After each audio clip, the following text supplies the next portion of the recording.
Dengan pencabutan pelaporan itu secara otomatis perkara ini menjadi hapus atau gimana, Bang?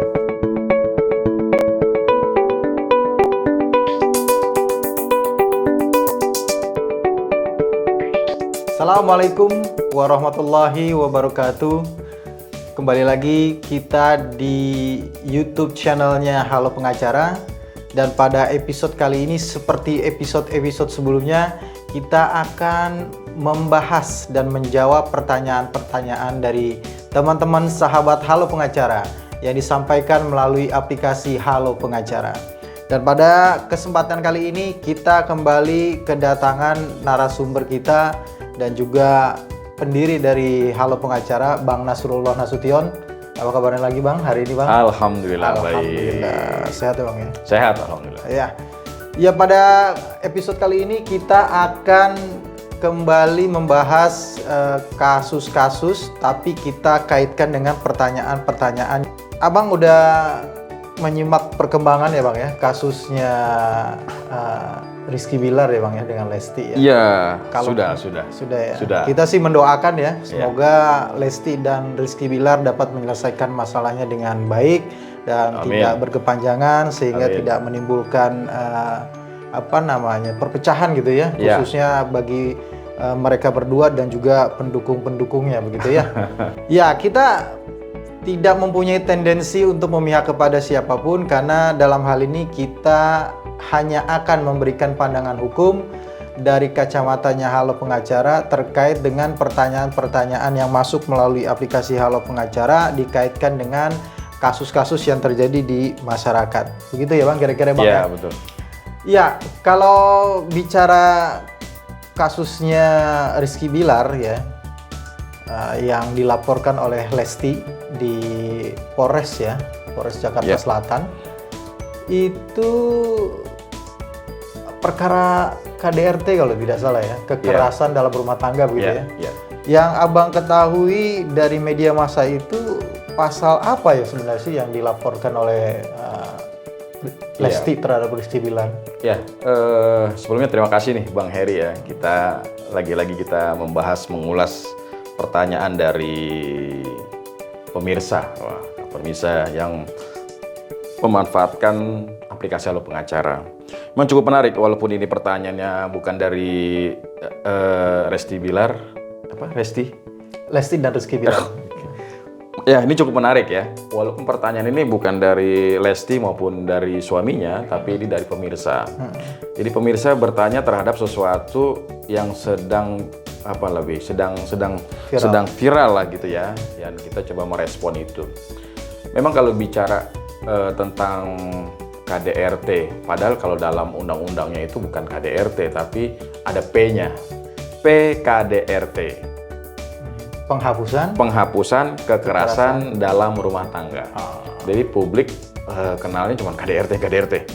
Padahal secara undang-undang disebutkan sebagai ada PKDRT-nya, penghapusan kekerasan dalam rumah tangga. Nomor berapa di undang-undang itu? Undang-undang itu seingat saya Undang-Undang Nomor 23 tahun 2004 ya. Undang-Undang Nomor 23 tahun 2004. Berarti sudah ada sejak tahun 2004 ya? Sudah ada sejak tahun 2004 ya. Walaupun tidak menafikan kekerasan itu juga sudah ada jauh sebelumnya, yaitu tadi mungkin terkait dengan tindakan-tindakan person to person yang itu biasa dilakukan. Yang dilakukan terus bisa dikenakan dalam KUH pidana kan gitu ya. Kan penganiayaan dan seterusnya. Ini lebih spesifik dalam lingkup rumah tangga. Ya, yang tentunya dalam hal ini para pelakunya maupun korbannya adalah tentunya yang ada dalam rumah tangga itu sendiri gitu. Itu sih kalau yang kita pahami. Kalau pengenaan pasalnya, kalau yang saya baca dari media itu dikenakan pasal 44 ayat 1 kalau tidak salah. 44 ayat 1 kalau tidak salah ya. Itu tentang kekerasan fisik. Kekerasan fisik ya. Jadi apa sih yang diatur dalam pasal 44 ayat 1 itu? Ya, tentang kekerasan fisik ya yang dilakukan terhadap pasangan, dalam hal ini si istri ya. Si istri entah ada pemukulan kah di dalamnya, entah ada mungkin hal-hal yang berkaibatkan akhirnya terjadinya kerugian fisik secara jelas bisa dilihat mungkin dengan memar ya. mungkin juga dengan ada bisa dilakukan dengan visum dan seterusnya. Ini khusus fisik ya Bang, berarti tidak menyangkut kekerasan psikis ya? Tidak, tapi kalau dalam undang-undang itu ada mengatur terhadap ada 4 sebenarnya. Ada 4 hal yang diatur sebenarnya 4 ya, kekerasan ada 4 ya untuk kekerasan yang sering terjadi di dalam lingkup rumah tangga ya. Pertama kekerasan fisik ya, terus kekerasan psikis ya, terus kekerasan seksual gitu ya, terus ada penelantaran. Nah, ini hati-hati juga nih, kata penelantaran itu masuk juga. Artinya melakukan tidak memberikan nafkah, bisa jadi nih masuk kualifikasinya nih, jangan-jangan. Tidak memberikan nafkah, tergolong sebagai penelantaran, dan itu dapat dipidana. Dapat dipidana. Hati-hati ya, para suami itu hati-hati, punya kewajiban memberikan nafkah, menelantarkan, dan dapat dipidana itu.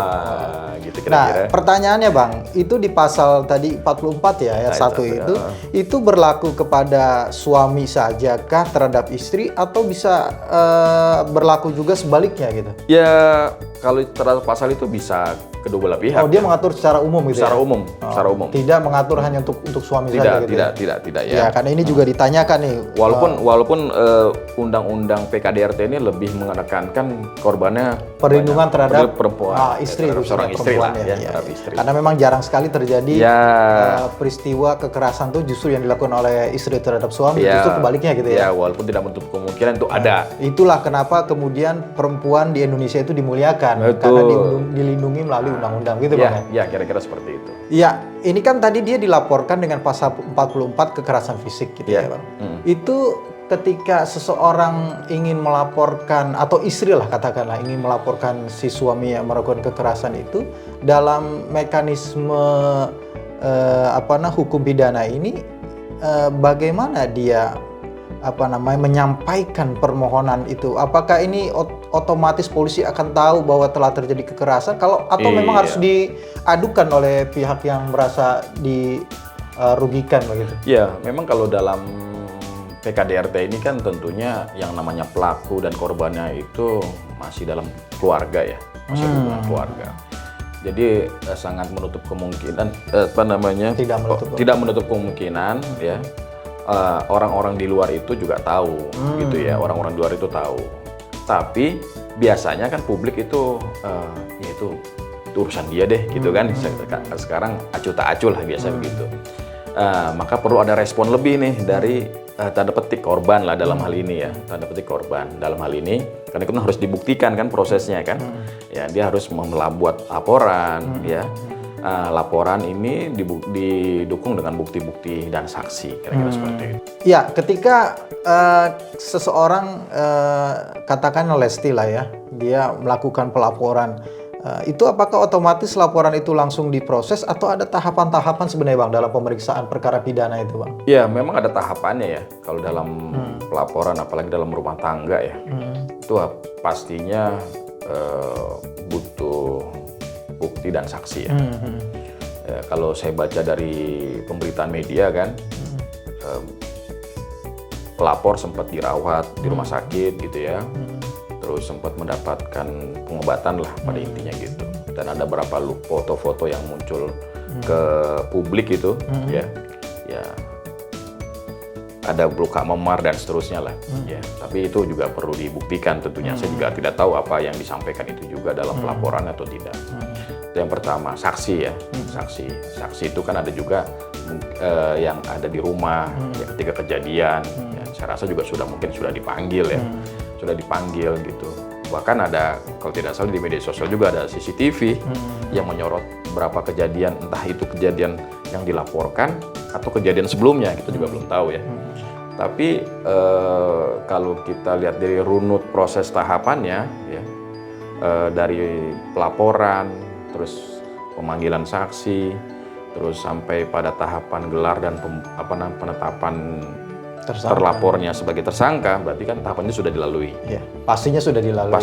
Pastinya sudah dilalui. Ya, baik Bang. Apa yang disampaikan tadi itu kan sebenarnya bisa berlaku umum ya Bang. Artinya apa yang kita contohkan pada kasus Lesti ini tidak semata-mata kita ingin membahas kasusnya Lesti, tidak. Karena kasus Lesti dan kasus Bilar itu kan sudah ada pada ranahnya adalah kepolisian dan juga para pengacaranya ya. Kita nggak berhak untuk masuk ke dalam kita jangan terlalu dalam lah ya. Tapi kita karena masuk pertanyaan-pertanyaan yang ingin bertanya dan mungkin ini bisa menjadi edukasi buat masyarakat ketika mengalami hal yang sama, mudah-mudahan sih tidak ya. Ketika mengalami hal yang sama atau ada orang yang mengalami hal yang sama, kita bisa atau dengan podcast ini bisa membantu gitu ya. Bagaimana teknis cara-caranya dan apa aja sih yang sebenarnya dilalui dalam proses pemeriksaan di kepolisian, gitu kira-kira Bang ya? Ya, kira-kira Dan seperti kita ketika seseorang terlapor katakanlah Rizky Bilar dalam kasus ini, itu ingin ditetapkan sebagai tersangka, apakah dia langsung diperiksa sebagai tersangka atau memang ada pemeriksaan terlebih dahulu Bang? Oh ya, pastinya ada pemeriksaan terlebih dahulu ya. Untuk menetapkan seorang sebagai tersangka kan tuh tidak mudah ya. Ada proses pembuktiannya dulu yang harus dilakukan oleh pihak yang berwajib ya. Tentunya dipanggil sebagai saksi, ya, terus dimintakan keterangannya, terus diperlihatkan bukti-buktinya dan seterusnya. Ahli pun mungkin akan ya. Hampir semua perkara yang kita lihat sih perlu ahli ya untuk menentukan itu. Gitu. Setelah itu baru dilakukan gelar perkara untuk menetapkan status gitu kan, apakah tetap saksi atau naik menjadi tersangka. Ya. Kalau Abang lihat dari pasal 44, ketentuannya pasal 44 itu, dia ancaman hukumannya berapa Bang? 5 tahun. Mungkin saya bacakan saja ya kan ya, biar nanti jelas. kita juga akan tampilkan ya, boleh. Bisa Ntar kita tampilkan di sini nih.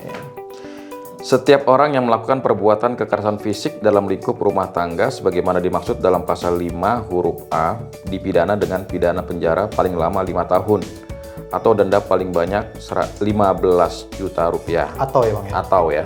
Jadi pilihan sebenarnya sih ya. Kalau dan maksimalnya 5 tahun, artinya di bawah 5 tahun bisa dong, sebulan, 2 bulan, atau makan 2 minggu, karena 5 tahun. Itu kalau pasal 5-nya apa Bang?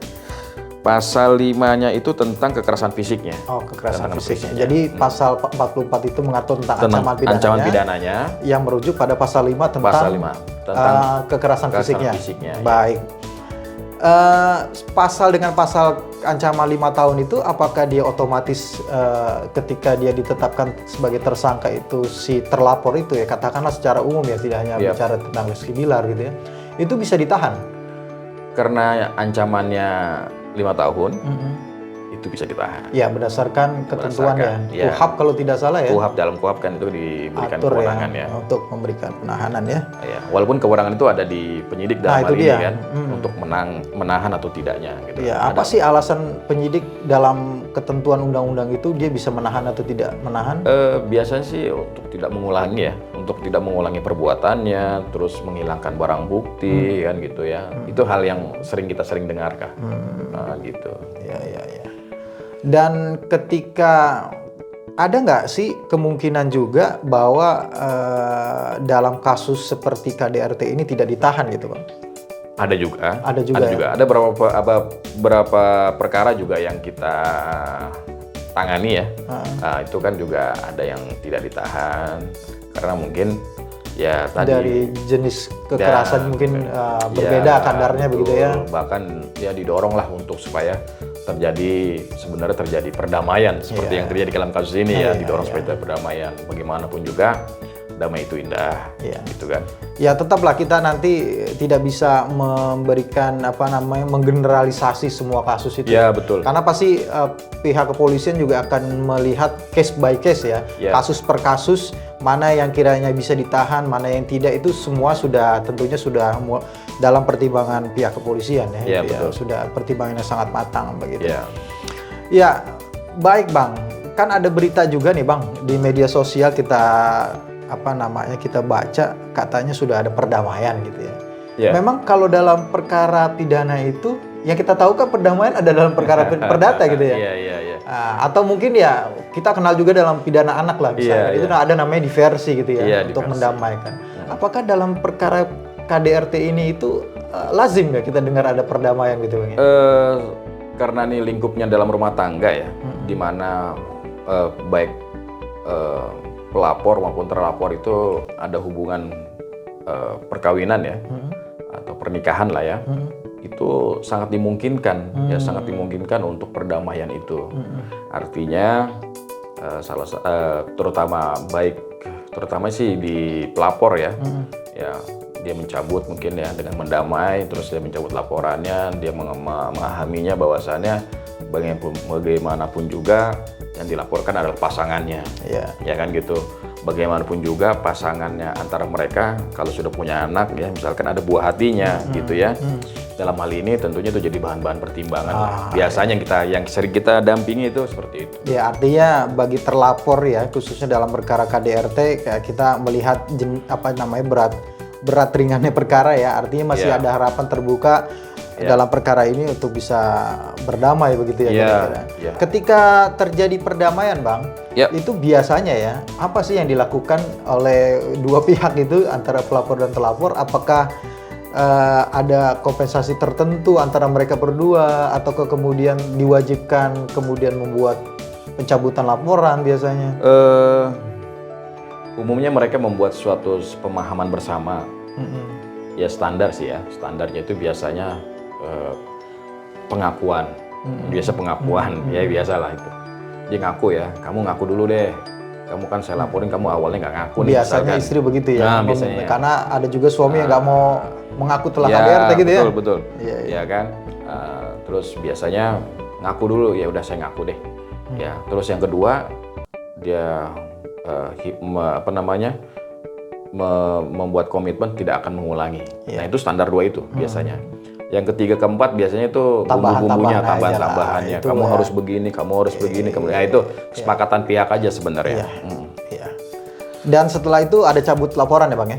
Ada cabut laporan. Ya mekanismenya di kepolisian lah itu cabut laporan. Apakah dengan pencabutan pelaporan itu secara otomatis perkara ini menjadi hapus atau gimana Bang? Dengan pencabutan laporan itu nanti kan ada kita bicara pidana secara umum ya. Secara umum ya. Karena kita mengenal ada delik pidana yang aduan, ada delik pidana yang biasa. Ada biasa ya. Ya, itu dengan akibat hukum pencabutan laporan bagaimana? Umumnya sih ya, kalau yang umumnya dalam perkara pidana itu dengan adanya perdamaian ya tergantung dari kesepakatan para pihak siapakah yang dirugikan misalkan gitu ya. Dalam hal ini tindak pidananya umumnya itu biasanya hanya menjadi faktor peringan, dalam proses peradilannya, ya kecuali dalam delik aduan ya. Kalau delik aduan karena korbannya yang merasa sudah selesai lah masalahnya, yang dirugikannya, ya selesai bisa dicabut laporan itu. Ya. Ini kan prosesnya masih berjalan nih ya, perkaranya kasusnya Rizky Bilar masih pada tahap kepolisian ya, ditahan untuk 20 hari ya ke depan ya. Dan tahapannya setelah itu kan nanti akan ada pelimpahan tentunya ke kejaksaan dan kemudian nanti ada pelimpahan ke pengadilan untuk kemudian disidang begitu ya. Ada. Jika memang tidak ada perdamaian ya. Ada istilahnya itu P21. P21 ya. Kalau P19 tuh Kampung Melayu Pasar Minggu. Kopaja dong. Mikrolet. Oh mikrolet. Tapi sudah tidak ada ya. Sudah tidak ada. Tapi masih ada nggak sekali itu ya. Oh masih ya. P20 juga terkenal Pak. P20 patas ya. Ya kembali ya kita ingin menanyakan nih ya. Ketika ini tidak bisa diselesaikan dengan mediasi ya. Kemudian berlanjut sampai tahap kejaksaan, ke pengadilan, kemudian bersidang. Itu kan tadi ancamannya 5 tahun, Bang. Ya, 5 tahun. Itu ancaman maksimal ya? Maksimal. Ancaman maksimal. Artinya dalam proses pemeriksaan di pengadilan nanti dimungkinkan putusan pengadilan itu bisa jadi ya kalau bersalah nih ya kan bisa jadi tidak bersalah atau lepas dari tuntutan hukum atau dia dinyatakan bersalah. Ketika dia dinyatakan bersalah ada kemungkinan nggak vonisnya atau penjatuhan hukumannya itu lebih ringan daripada ancaman hukumannya? Sangat dimungkinkan. Sangat dimungkinkan. Bahkan juga itu kan ancamannya. Belum nanti kita bicara nanti sebelum ancaman itu kan secara umumnya. Dalam proses persidangan itu kan ada dakwaan ya, ada dakwaan, terus nanti ada tuntutan, ya kan ada pembelaan, baru ntar ada vonisnya. Ya mungkin tuntutannya bisa jadi nggak langsung 5 tahun kan, tuntutannya bisa jadi setahun gitu, atau tuntutannya di bawah dari setahun bisa juga. Bisa juga kayak begitu, baru vonisnya tergantung hasil pemeriksaan ya di pengadilan. Nanti keyakinan daripada jaksa lah untuk menuntut misalkan gitu. kayak gitu. Ya, baik. Sekarang terakhir Bang, penutupnya. Ketika ada sahabat atau teman dari Halo Pengacara yang saat ini mungkin ya mengalami hal yang sama dengan ceritanya Rizky Bilar gitu ya. Gitu ya Bang ya? Iya. Mungkin kalau Rizky Bilar kan terlalu terlalu viral gitu ya, diekspos dan kemudian juga banyak yang ingin membela gitu ya. Rizky Bilar banyak yang membela, Lesti pun banyak yang membela, dan pengacara-pengacara yang luar biasa. Ketika ada sahabat-sahabat Halo Pengacara yang kemungkinan keluarganya atau dirinya atau temannya mengalami hal yang serupa, katakanlah sebagai saat ini posisinya sebagai terlapor gitu ya, kan? Baru terlapor ya, apa yang harus dilakukan Bang? Ya, secara hukum ya? Secara hukum ya, nah dia sudah dilaporkan, yang pasti ya dia harus taat terhadap proses hukum, itu yang pertama. Yang kedua, ya kalau dia memang karena ancamannya 5 tahun, ya dia bisa menggunakan jasa pendamping, dalam hal ini adalah pengacara atau kuasa hukum lah yang bisa kita dengar. Yang ketiga, ya tentunya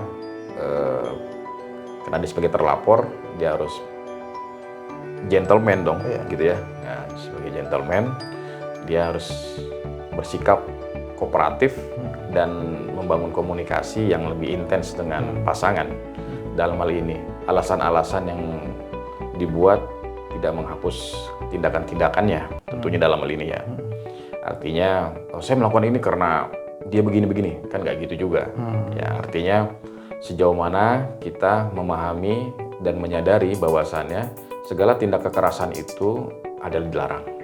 Apalagi itu sama saja sebagai tindakan main hakim sendiri. Ya. Terus yang keberapa tuh? Keempat atau kelima ya, sekitar situ ya. Pastikan ya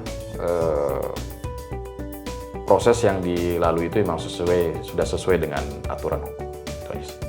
Ya, terima kasih telah menyaksikan YouTube channelnya Halo Pengacara. Sekali lagi semoga episode kali ini juga memberikan manfaat dan mencerahkan bagi kita semua, khususnya masyarakat yang sedang mengalami persoalan atau terjerat masalah hukum.